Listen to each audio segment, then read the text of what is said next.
right. Welcome, everyone, to another episode of How I Met Your Mortgage. As always, I'm your host, Adam Smith, with Just the Tips Coaching. And we've got a repeat guest for you guys today. He must have had a badass show with us the first time around if we asked him to come back on the show. Although it's been a minute since we did that. So who knows? He may have completely gone off the deep end and sucks at everything he does. Although I think we're going to find the opposite is true. So welcome back to the show, Brandon Tomic. What's up, man? Hey, man. Thank you so much for having me back. I've been in this room I haven't left since the last. In a year? Yeah. I've just been hanging out in here. Okay, so we'll talk about it some, but before we went live, we had talked about the fact that you are about to be a new father. That is right, yep. And we know that the human gestation period is only 9 months. Sure. So whatever you were doing in that office? Yeah, absolutely. Yeah? You got someone pregnant right there. This is a very special office. Yes, absolutely. You have a very small place. Yeah, right. Yeah, exactly. Right. No, I have an air mattress. I just throw it out on the desk when I'm done working for the day, and this is just where I live. Well, cool. And that is pretty exciting news that you are going to be a father here at literally any minute. Yeah, we've got an early April due date, right? Yeah, so due date is April 15th, tax day, baby. Okay. Oh, tax day, baby. So we're getting very close. Wow. Well, that, brings about all kinds of change. I know. I have 3 kids. I've pretty much been a parent half my life.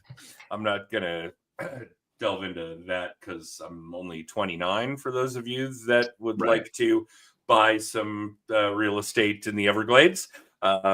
It's been a wild ride. I'm sure it will be for you too. And it's got to have an impact on how you foresee your business, at least the activities, the basics going for the rest of the year.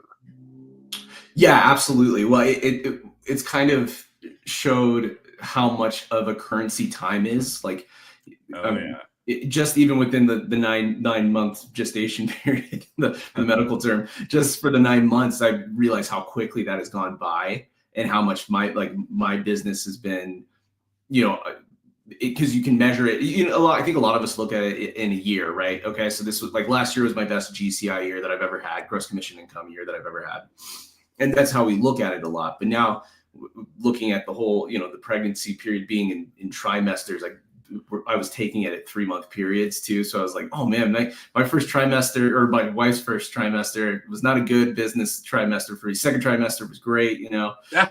And so I'm realizing that the time that I'm going to have is going to be precious few once little man's in the world. Okay, so it's a boy. Oh, it's a boy, yes. Okay. Yeah. Mm-hmm. Didn't have time to ask you that before we went live, but we do know. Yep. All right, very Absolutely. Cool. So that is exciting stuff. For all of you out there that are mothers and have gone through that, my heart goes out.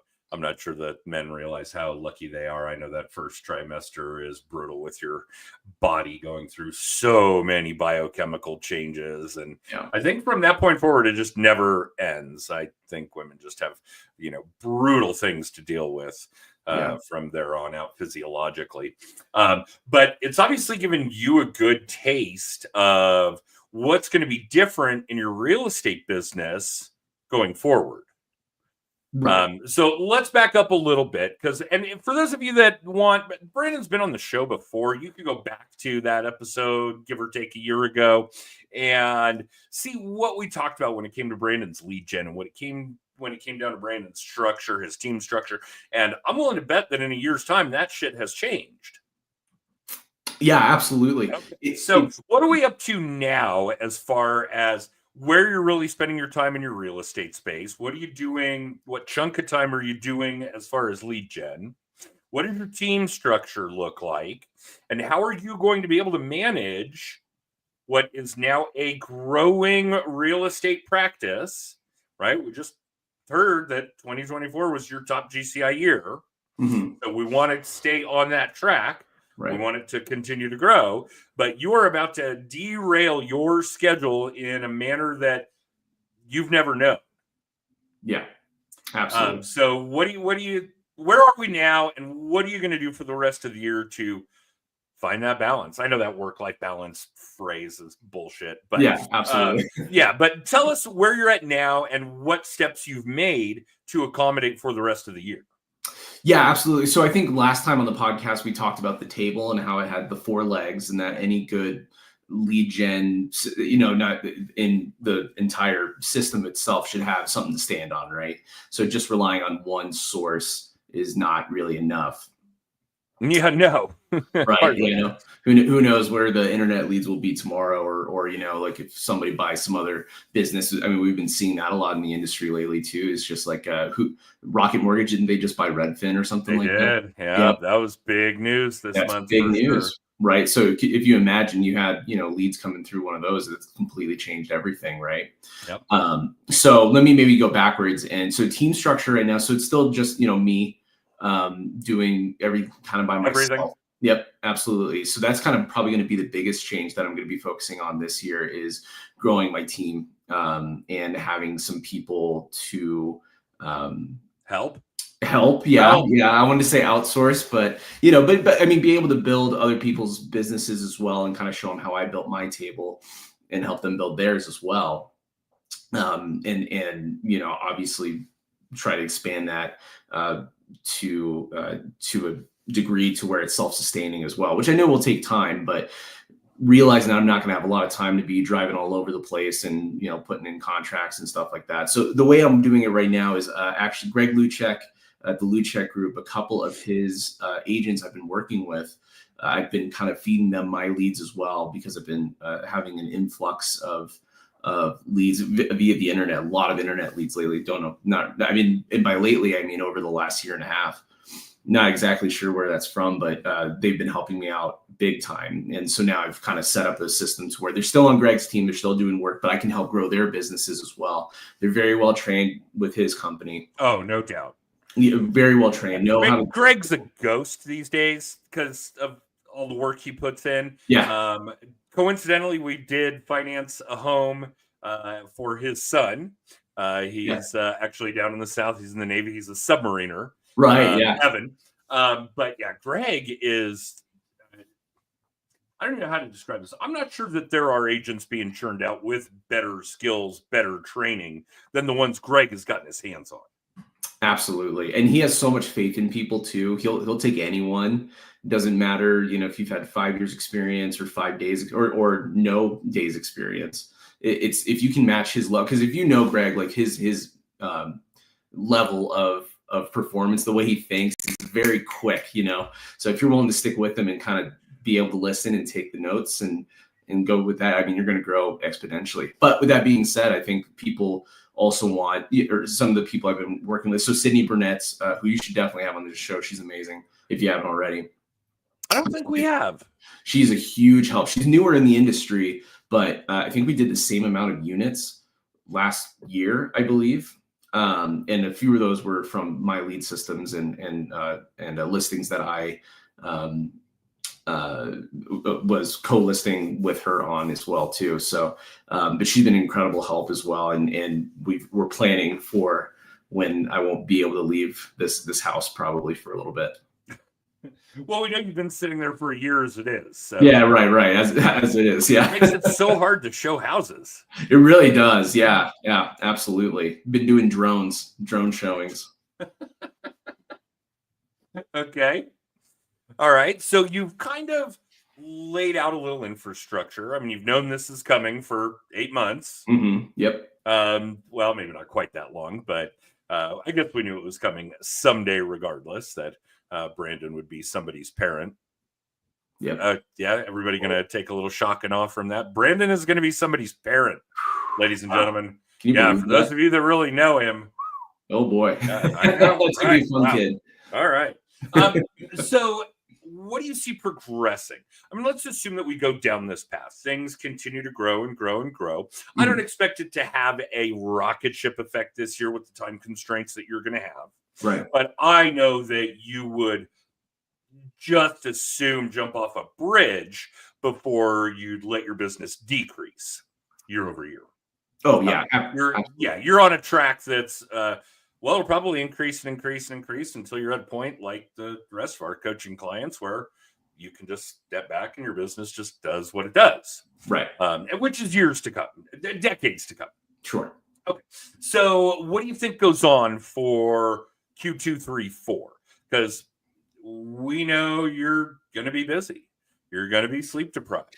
You're going to get peed on. Sorry, that's just the nature of the beast. Oh, yeah. And the little boys are far worse about that than the girls, by the way. So, yeah, I can give you a few protection ideas so you don't get peed on. But right.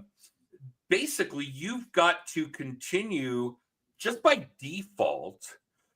The biggest step in a lot of this process, certainly the biggest step where we work with our coaching clients, is starting to build that business, starting to have that team structure, starting to have things in place so that you can eventually build a business that you can walk away from while it still pays you. Now, you're a long way from that particular end game, but you're by default having to make some of these moves now. Yeah. And it's not just going to be agents, I gather.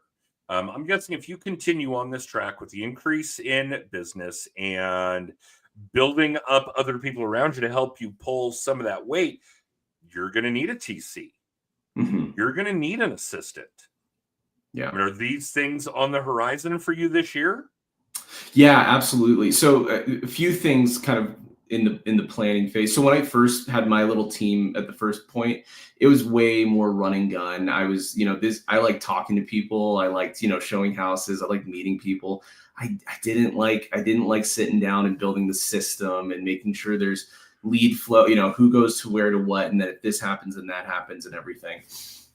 So my goal for my working time while I'm, have a newborn is building those systems, because I think that was my first mistake, is I didn't have those systems. I didn't have that good foundation of when a name comes across or when somebody shows interest in purchasing, selling, or investing in real estate, that they're properly handled to the right channels as well. Because the thing is I'm not going to be showing houses probably for a couple months, more than, or very few at least, and certainly not the marathons that I do most weekends and nights of going to Denver, then to Pueblo, then to Woodland Park, and then to Steamboat, and then whatever, going all over the place, because I'll do it. I love driving.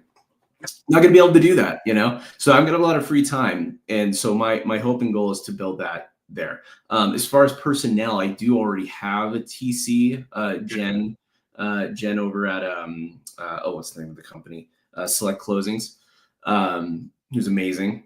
And then, but yes, assistant, I think, is very much in the picture for the next 6 months at the least.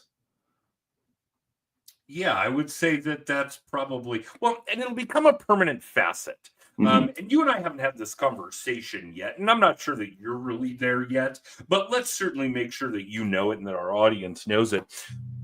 Because most of our audience, most of our coaching clients at this stage in the game say, I can't afford an assistant.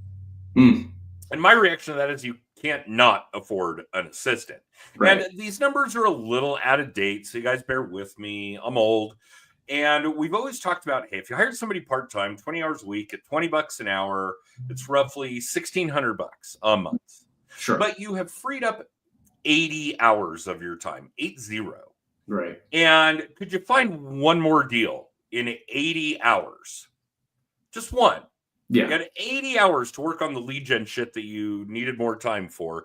Could you find one more deal? And of course, the answer is yes. It's rhetorical. And does that one deal pay you more than $1,600? Again, rhetorical. If you are not making $1,600 or more on a transaction, then you should probably consider a new line of work. Yeah. But, or if not, then, hey, I'll hire you because you work cheap. Yeah. So if you're an agent in the Denver Metro, if you're in the Colorado Front Range, and you will do all that work for $1,600, please let me know. I'll start buying and selling houses like crazy. In any case, you need somebody. But one of the things that I really want to put out here, just because we never talk about it and the timing is good, and especially for you, Brandon, is that kind of shit translates really well to our personal lives as well. Do you mow the lawn? Do you wash your own car? Do you clean your own house? Whatever it is, that 20 hours a week by $20 an hour mentality can pay huge dividends in your personal life as well. A lot of us had always referred to it as having a house manager. And for 4 hours an afternoon, 5 days a week, somebody can come in, maybe have done a little shopping, maybe do a little meal prep, maybe a little laundry, maybe get the kids ready for bed, maybe help with homework, whatever. But for you to be able to buy back those 20 hours a week for whatever it is, other activities. And I do have a black and white hard line with this, because a lot of our coaching clients are like, oh my God, 80 hours a week. I could play a lot more golf. No. We're using that time to generate more business. That's what we're doing. We're finding buyers and sellers. We're not playing more. Well, maybe, I guess you can play golf and find more buyers and sellers, but you got to figure out your ROI, your lead generation, your tasks, your activities. All right. So let's go back to talking about having systems in place, because this is obviously a very big deal and you were kind of thrust into it. And let's talk about it right now, because I think it's one of the most important subjects that loan originators and real estate agents need to be focusing on. We're probably at an all-time low for the population of those two industries since we started tracking who's licensed. Really? I know in the mortgage space, we went from something like a peak of nearing 1 million active loan originators down to less than 100,000 that renewed their federal license for 2025. Wow. In the real estate space, it's a little harder to track. Up until recently, for those of you that aren't in the know, Colorado only had their agents renewing their licenses every 3 years. Now it's down to 2, which makes it a little easier to track. But we already know the NAR stats are that 80% fail in the first 2 years, 85% in the first 5. So it's really a much smaller population than we already had. Right. And I know the shit that went on last summer, the NAR settlement, really changed the scope of that. We saw that more than 70% of the licensed agents last year didn't do a single deal. Wow. That's huge. How many of those? More than 70% did not do a single transaction last year. You got to assume a huge chunk of those didn't renew their license for 2025. So we might be in a space where it's the lowest number of people participating in both of these licensed industries that we've, ever had. I mean, certainly in the modern era. And we're at a point now where inventory's ticking up a little bit. Yeah. Buying season is coming on. Mortgage rates are going down. And there may not be enough of us to do what we do. So having systems in place, being able to make sure that your clients, your buyers and sellers, your buyers and borrowers have a good experience, regardless of whether or not you're ridiculously busy. And regardless of whether or not you have their shit going on, like a newborn or toddler to deal with at home, you're sleep deprived, you got diapers to change, you got bottles to warm, whatever. You've got to make sure that you've got decent systems in place. The end goal here for all of you is to build this. The first primary goal should be to have a strict repeat and referral business. You want to make sure that the vast majority of your business is coming from repeat clients and client referrals. You don't ever want to be beholden to internet leads. You don't want to be reliant upon somebody else doing their lead gen work, impacting your business, those kinds of things. Brandon is not reliant on me doing my lead gen work and calling him, on the daily saying, hey, I got a pre-approved buyer. I got a pre-approved buyer. I got a pre-approved buyer. He's not doing that. He's not reliant on me. He's generating his own shit. You guys have got to be doing that for sure. But if we do get real busy, and it seems like we're going to, then you've got to have systems in place so that all of those people are having a good experience. Because if they're having a shitty experience, they're not going to use you again, and they're not going to refer more people to you. Yeah. So having those systems in place, having that shit shored up is a big deal. We actually refer to it as fuck up faster. Yes. Figure out where the holes in your systems are. Figure out where the cracks are that things might fall through, whether it's dates or clients or getting an appraisal ordered or getting an inspection objection negotiated, whatever it is, make sure that you're filling in those gaps, that you're not having holes in your systems so that you're not exposing them when you do get busy. Put the systems in place, pressure test them now, because we could be days or weeks, poor Brandon, we could be days or weeks from one of the busiest times in real estate in recent years. Oh, yeah. Oh, wow, Brandon's going to be dealing with a newborn. This will be good stuff. Oh, yeah. Good time. You're going to have another human sleeping in your room. Yeah. Can you believe it? Yeah, who's not going to want to sleep a straight 8 hours? I got news for you. Yeah. So I've heard. So, yeah, I think that's a really big deal for everybody right now. Make sure your systems are in place and make sure you've pressure tested them so that you're not in a position where you are losing future business. Yeah, you're going to get your transactions closed. Yeah. But every one of those that you're going to close this year, between now and the time your son is 9 months old, could be 10 more potential deals over the years. They're going to use you again. They're going to refer more people to you. So you guys have got to look at this from a bigger perspective, from a higher altitude, to make sure that every single person is getting a good experience, even when you're busy. Yeah.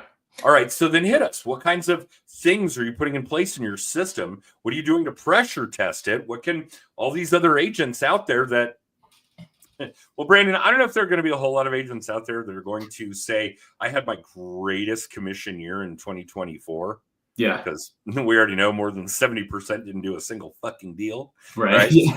So not a lot of people out there are going to say, hey, 24 was my best year, and I'm going to do even better this year, and I'm going to do even better this year with a newborn. Absolutely. So of all these things where all of these people want to do that, they want to improve year over year, they may not even have the coming distraction that you are. What should they be doing to systemize some of this stuff, to automate some of this stuff, and to make sure that it's going to flow the way that they want? What are you doing?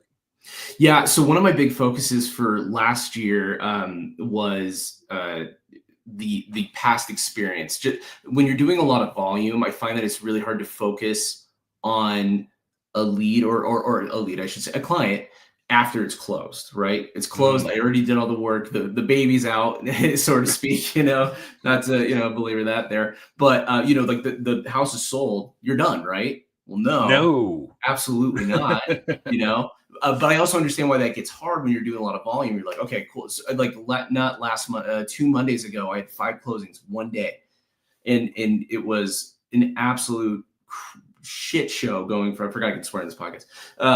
Total shit show. Watch your mouth. Yeah, going from from the closings and the walkthroughs, and there's a problem here and a problem there, and you're not thinking about how am I ensuring that this person's a raving fan for me.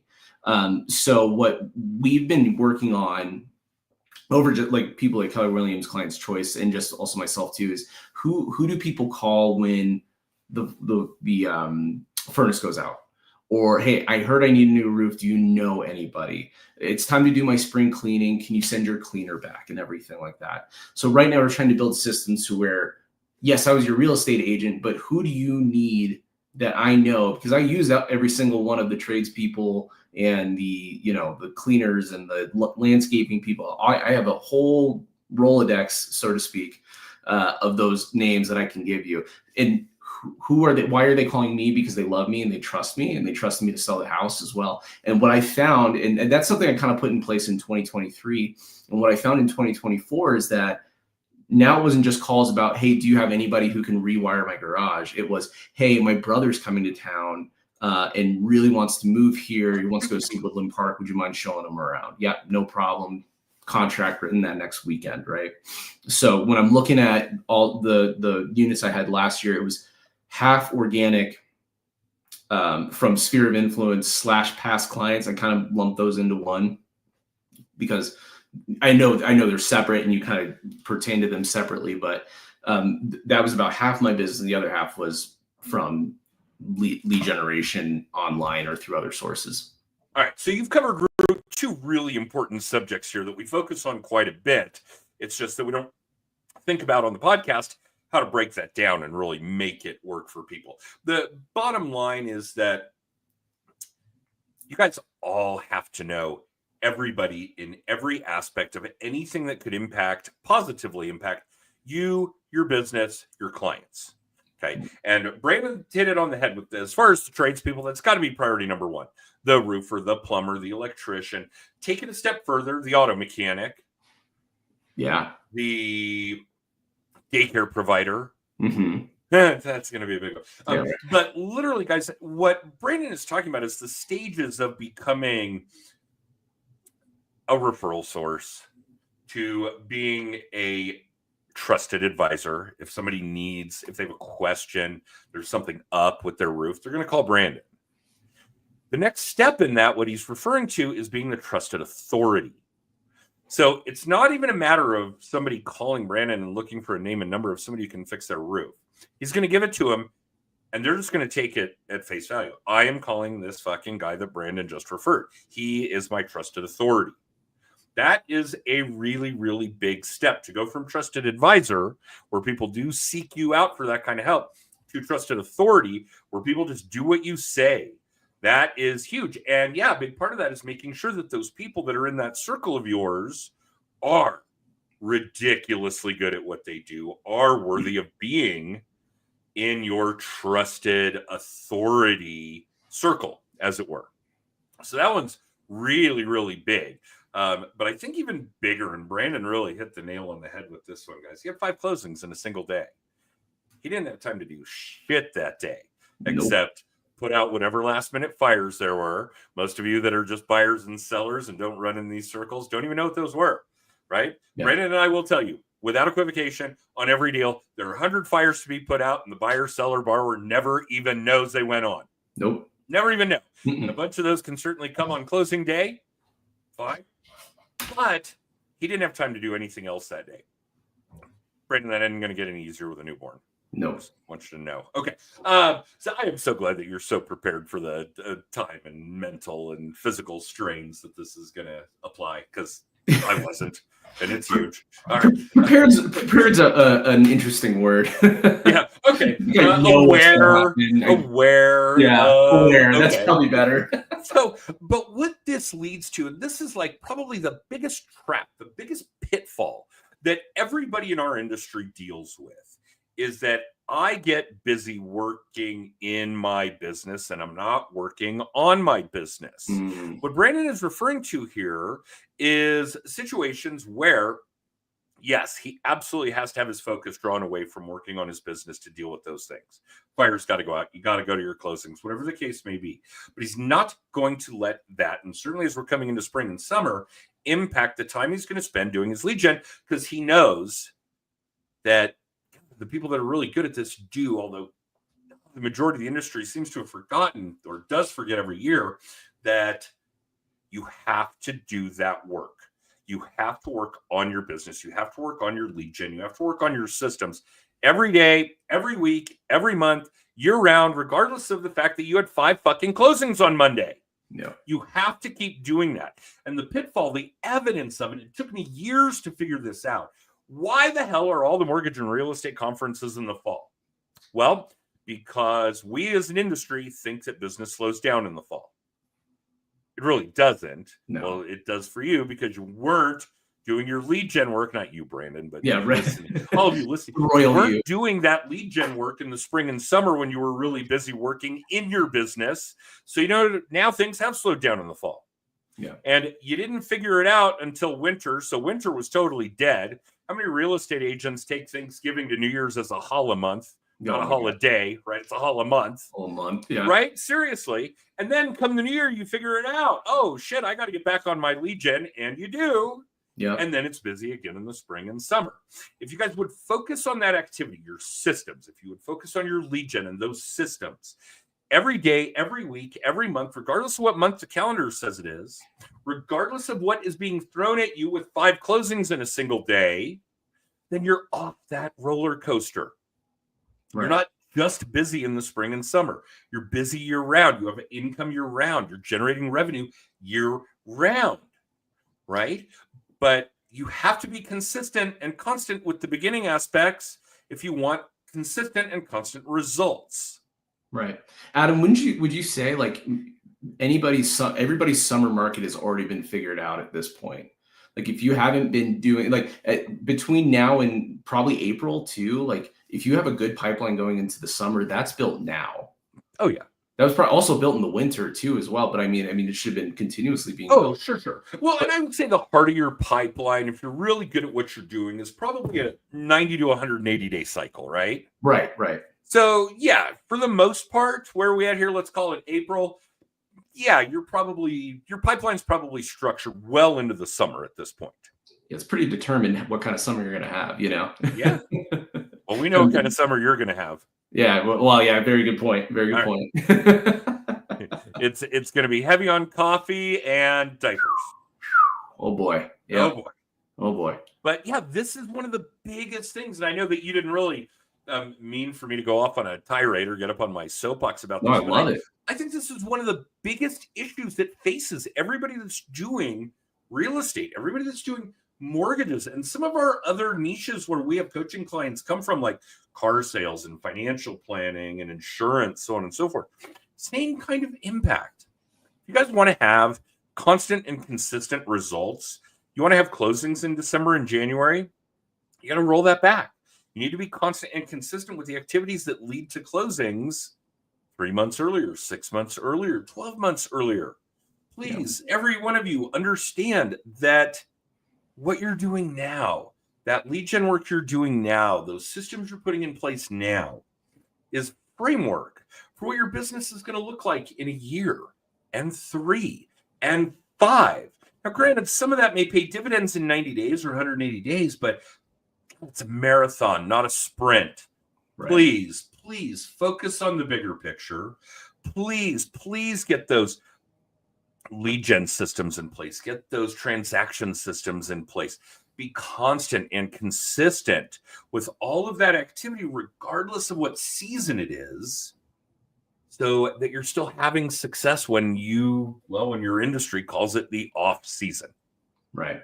And that's my biggest, that's a real struggle for me. I just know mentally, I like doing A to B actions, meaning I do action A, I get result B, versus A to B to C, where it's like, okay, so, if I go show this house, they write an offer. There you go. That's A to B. So easy. But, A, I build the CRM. B, give it some time. We see how it goes. The system, we build the plot map of how a lead flows through and who calls who and when and what and how, what scripts you're using. That's all B. And then you get to C, and maybe hopefully that builds business within a 6-month round, time frame. I always struggled with that, but now that I'm going to have a lot more time on my hands, I want to build that better. And a lot more time on your hands. Yeah, absolutely. Yeah. So, a lot more time at home, I should say. Right. A little bit more, maybe. Okay. No, you're good enough. No. And for those of you that haven't figured this out yet, by the way, adulthood is just saying things will quiet down next week until you're dead. Yeah, I like that. That's all that there is to it. That is all right. Well, Brandon, this has been really good. I didn't realize we were already over our time, and thank you for carving out this kind of time on a Monday again. Yeah. And let's certainly do it again, because the next time we talk to you, you will be a parent. Yep. Right. Big bags under my eyes. Probably. Yeah. But you'll have a significant appreciation for all things caffeinated. Sure. Oh, yeah, no question. And I'll tell you what, it is the most rewarding and most difficult job on the planet, being a parent. Yeah. Making good humans is tough, but when you do it, it is well worth every minute invested. All right. So for those of you that are catching the video cast and not the podcast, you'll see that Brandon has a handful of guitars hanging on the back of his office wall. They're actually, it looks like 2 and a bass. Yeah, it's 5-string bass. Yep. Mm-hmm. It's 5-string bass. So Brandon and I went and got my guitar out of the stand. So Brandon and I are going to serenade you. No, I'm kidding. Yeah, right. We're not going to do that today. Maybe next time we have Brandon on the show. Yeah. We wouldn't make you guys suffer like that. We've already put you through 35 minutes of misery here. But we will get Brandon back for another episode, because obviously he's going to have some significant life changes here that we really want to see how he adjusted, how he adapted, how the pressure testing of his systems went. And hopefully the next time we catch Brandon, he won't be bags under his eyes and yeah, you know, there are going to be a lot of changes for Brandon. No question. This is going to be fun stuff. And for the rest of you watching or listening, live or in syndication, you can catch new episodes of How I Met Your Mortgage on Mondays at 9:30 Pacific, 12:30 Eastern. We're live with the video cast on Facebook, LinkedIn, and YouTube. And a mere 48 hours later on Wednesday, the podcast goes up on Amazon, Spotify, and Apple Podcasts. And thank you to all those organizations. And other than that, I mean, there's all kinds of stuff we do here at Just the Tips. I've got, some books that I've written on lead gen and team structure and sales mindset. And we do a big annual conference every fall. And we do a weekly video blog on something you can be doing to increase your business. You can find all of that at justthetipscoaching.com. I'm not going to get into heavy details on what that stuff is. But Brandon, thank you for doing another episode. I am really excited to see what these next few weeks and months hold for you, my man. Yeah, absolutely. This Thank will you so be much really for having me. I'm excited for the next time you can see how my hairline changes too as well. We'll get an update on that. Yeah, and more of your 5 head. Yeah, a little more Right. of a 5 head there. Yeah. Yeah, cinco. Excellent stuff. We're going to use that phrase for sure going forward. Cinco. And yeah, other than that, thanks for doing it, man. Don't go too far. I'm going to run our extra for the rest of you. Thanks for tuning in. And we will see you guys next week with another episode of How I Met Your Mortgage.